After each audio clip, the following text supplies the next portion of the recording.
Hola, buenos días a todos. Soy Silvina Molinaro y os voy a explicar el capítulo 2 de Karina Kaplan, Descripciones que predicen. Durante más de un siglo la escuela se manejó con tipificaciones, encasillamientos y etiquetamientos, marcando una línea divisoria entre buenos alumnos y por el otro lado malos alumnos. ¿Cuáles serán las consecuencias y riesgos de este concepto binario? ¿Perdurará hoy en día esta clasificación en la escuela? ¿La escuela será la responsable de éxitos y fracasos que tienen los chicos? Esta clasificación tiene que ver con un discurso dominante que clasifica, regula, normativiza y establece diferencias en la escuela y en nuestra sociedad. Tiene que ver en su historia cómo la escuela es pensada en quiénes eran educables y quiénes no. Tenemos que tener en cuenta que la escuela es un espacio de construcción subjetiva y estas clasificaciones sociales penetran en el cuerpo de los sujetos y genera un atributo que reduce a la persona a esas características, que pone de manifiesto una mirada parcial que simplifica en vez de ofrecer una mirada integral del alumno. Es así que la escuela nace con un ideal de alumno y que lo que manifiesta a través de su discurso dominante es dejar por fuera de ese discurso al diferente, y esa diferencia siempre se posiciona desde un lugar de déficit. Bueno, lo que se busca es hacer una crítica constructiva de la práctica escolar. Baudelot y Stablet, dos sociólogos franceses contemporáneos, realizaron una publicación en 1990 donde se titulaba "El nivel educativo sube", y subtitulan "Refutación de una antigua idea sobre la pretendida decadencia de nuestra escuela". Si bien hace referencia al sistema educativo francés, ¿cuál es el nivel educativo adecuado y quién lo fija? Los autores postulan que el nivel es una medida escolar y que dicha noción es una creación e imposición de las élites burguesas de Francia. En un contexto nacional hay quienes postulan la vuelta a aquella buena escuela de los orígenes del sistema educativo argentino, y nos preguntamos si no sería más que la expresión de una vuelta a un pasado en el que aprender era patrimonio de unos pocos. Sin embargo, nosotros queremos a todos en la escuela y el desafío es elevar el nivel de estos maestras y estas escuelas.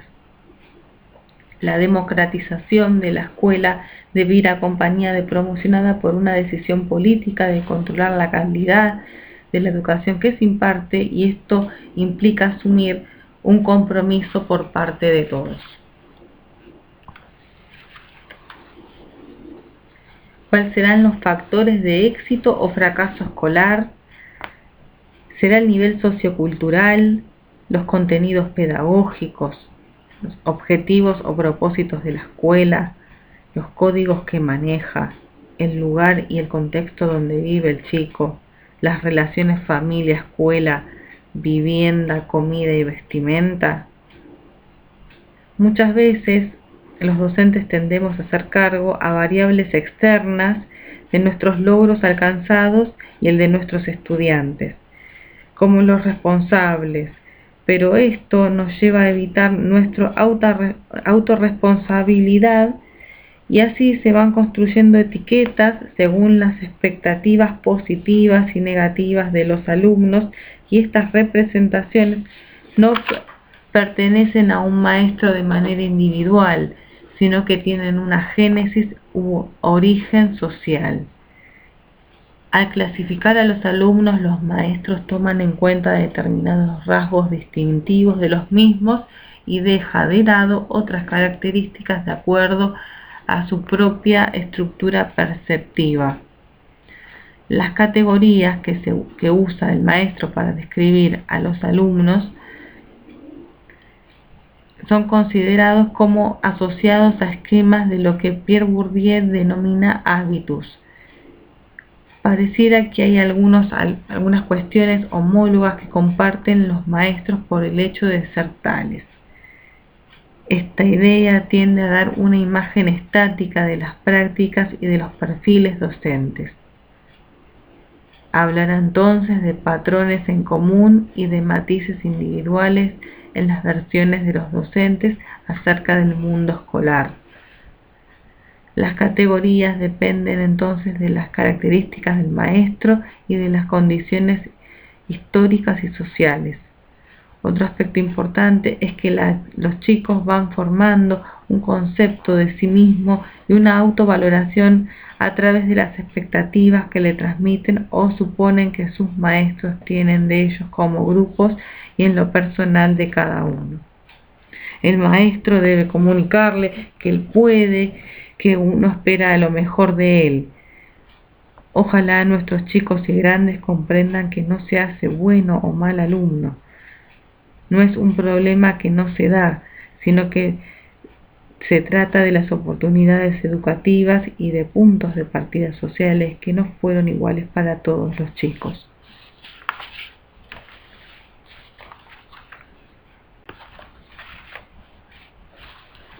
¿El alumno inteligente nace o se hace?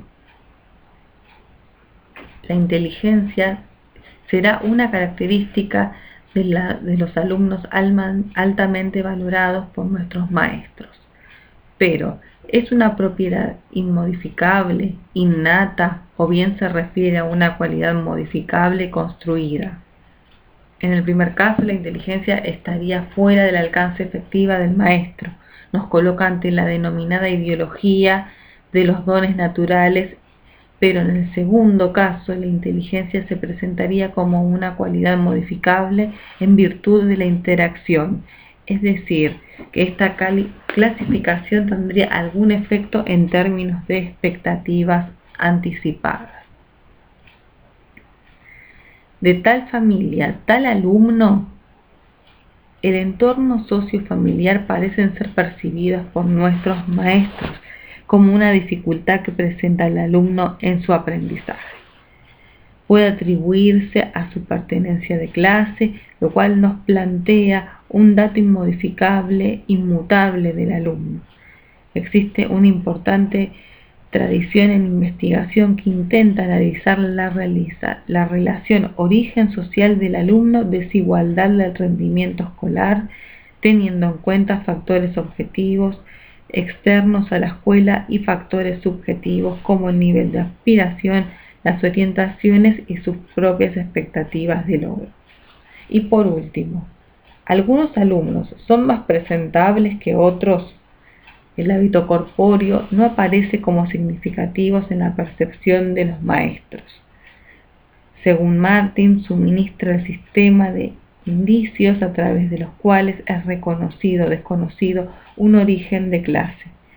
Las características físicas y de autopresentación del alumno no parecen casi formar parte del acervo del conocimiento a mano de estos maestros para ordenar u organizar su interacción con los alumnos.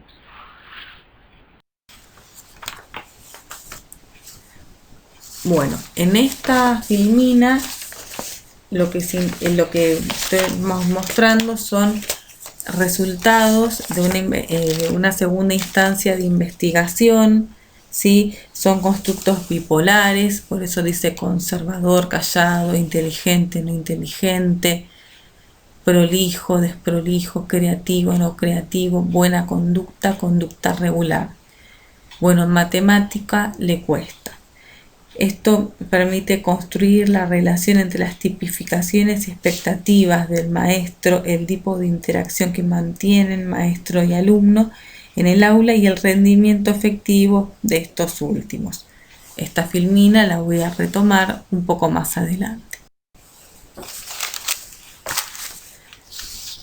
Bueno, los estudios clásicos sobre la desigualdad social y la desigualdad escolar.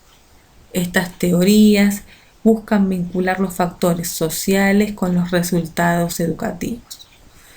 Toman aspectos externos, por ejemplo el origen social, como factores explicativos del desigual comportamiento y rendimiento escolar, como así también la desigual distribución de recursos educativos, antecedentes familiares y distribuciones de ingresos.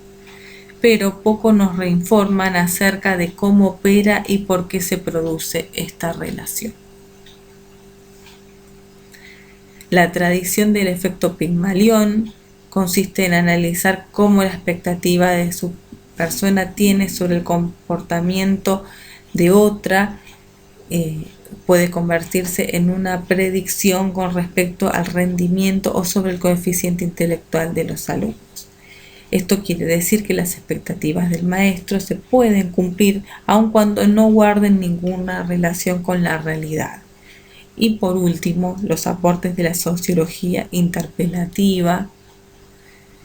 Este campo sociológico no toma en cuenta los datos desde afuera de la escuela como factores explicativos de la desigualdad en los logros escolares, sino está centrado en su interés, está puesto en las prácticas cotidianas de la escuela y del aula. A esto la escuela fomenta y perpetúa valores de la clase media, no pudiendo comprender la conducta de los niños pertenecientes a las clases más desfavorecidas. El maestro determinará quién es buen o mal alumno según una imagen suya del alumno ideal y atribuirá la clase social de pertenencia a la capacidad o logro de sus alumnos, sus conductas, la percepción que tienen de sí mismo y la percepción que tienen que los demás tienen de uno. Bueno, dando continuidad a la filmina anterior donde se explicó los constructos bipolares y esta construcción entre la relación en las tipificaciones y expectativas del maestro con respecto al alumno, quería continuar explicando otras cuestiones también relacionadas, por ejemplo, con el espacio, la disposición de los alumnos en el espacio.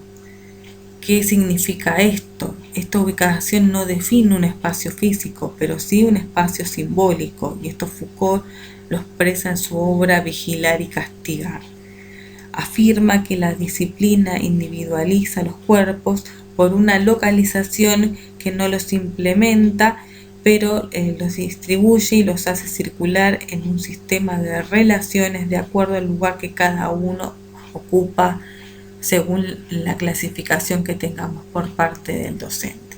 Para citar un ejemplo, la cercanía o lejanía respecto de la autoridad. Por ejemplo, algunos docentes preferirán más cerca a los chicos problemáticos, o en otro caso, preferirían a aquellos alumnos que están mejor catalogados. Con respecto a la mirada del maestro, cuando las palabras no alcanzan, sabemos que entre maestros y alumnos existen distintas formas de comunicación y entre ellas los silencios y la gestualidad son lenguajes significativos a la hora de comprender la relación. Él no habla, pero los chicos saben aquello que comunica. La mirada puede incomodar, restablecer la disciplina, inquietar, pero también provoca en el otro el respeto, la respuesta que corresponde. ¿Qué pasa con la normativa en el aula? ¿Será para todos igual? Lo cierto es que la igualdad final manifiesta la desigualdad real. ¿A qué me refiero con esto? Que supuestamente todos serían jurídicamente iguales ante el maestro, pero advertimos que existe una desigualdad en el tratamiento de las normas en función al concepto que se tiene de cada alumno y esto es percibido. Los comportamientos en clase y los rendimientos explicarían para los docentes y para las distintas actitudes de los alumnos frente a las normas disciplinarias. Esto produciría en parte ciertas desigualdades en el trato para con los alumnos. Se podría pensar que aquellos chicos que gozan de mejor estatus en el aula, los cuales los maestros han podido comunicarle una expectativa alta, estarían en mejor condiciones de expresar sus ideas en pública que aquellos chicos que tengan aquellos chicos que tengan un resultado más empobrecido, o sea, con respecto a esta catalogación del docente. Con respecto a los tiempos, ¿todos los chicos manejarán los mismos tiempos? Y no, cada alumno tiene su propio tiempo. El factor tiempo que deja el maestro para responder a las preguntas, por ejemplo, podrían no ser iguales para aquellos de los que los maestros esperan que sepan y de aquellos que no. Pensemos que la autoestima de los alumnos se nutre de diversas fuentes, la escuela y las opiniones que tiene de cada uno de ellos por parte de sus maestros. Cuanto más oportunidades demos a nuestros alumnos, por ejemplo, para que nos sorprendan o dando posibilidad a comportamientos menos rígidos y estereotipados, mejorará nuestro vínculo con ellos y probablemente obtendremos mejores rendimientos. Y con respecto al error, equivocándose se aprende. El error parecería ser constitutivo del aprendizaje aún desde distintas teorías pedagógicas. Tampoco los maestros dudarían en que equivocándose se aprende. En primer lugar, las maestras explicitan a la clase su perspectiva del error como potencial para el aprendizaje. Sin embargo, parecería ser que los errores son el resultado de no prestar la debida atención, de apresurarse en brindar una respuesta, y los docentes necesitaríamos concientizarnos de los modos de prestar los conocimientos a los alumnos. Bueno, ¿y qué pasa con el alumno si no coincide con el concepto de alumno ideal que tiene? Yo creo que deberíamos brindar oportunidades. Los docentes deberían entender que en esta diversidad del aula, cada chico tiene sus tiempos, cada chico tiene sus ritmos de aprendizaje, y como docentes deberíamos brindar herramientas y oportunidades para que de alguna manera cada uno encuentre su camino y pueda llegar al aprendizaje que tanto anhelamos que